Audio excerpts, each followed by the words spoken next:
seeking a conflict with the regime in a military way, but we will absolutely do what is required to protect ourselves. The Biden administration weighing retaliatory options tonight as they face increased pressure to strike back at Iran after 3 U.S. soldiers from Georgia were killed in a weekend drone strike on a small U.S. outpost in Jordan. With more, we are joined by retired Marine intelligence officer and host of the Strat podcast, Hal Kempfer. Hal, good to see you. I want to start with how did this happen, noting that there's been 160 plus such strikes. How did this one get by U.S. defenses and turn deadly?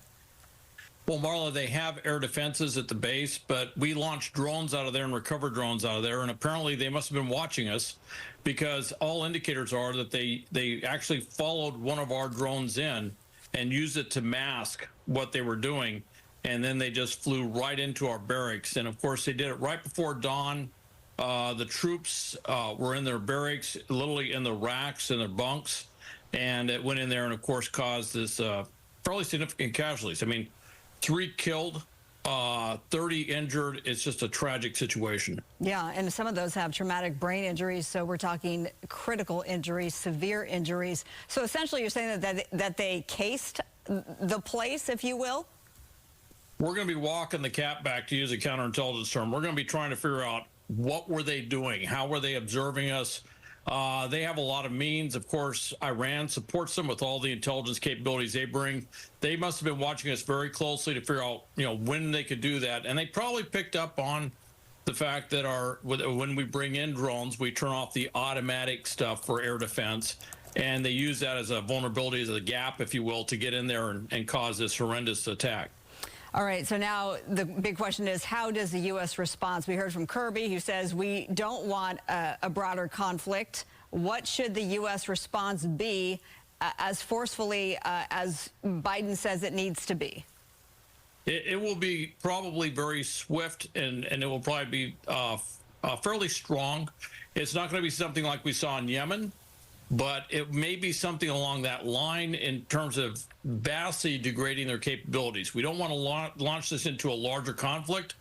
On the other hand, we do want to deter or basically degrade their capabilities and deter them from these strikes in the future. So I imagine it's going to be fairly strong, probably bigger than what we've seen to date up in Iraq and Syria. Secretary of State Antony Blinken, he says that the situation in the Middle East is incredibly volatile, the most dangerous it has been really since the 70s.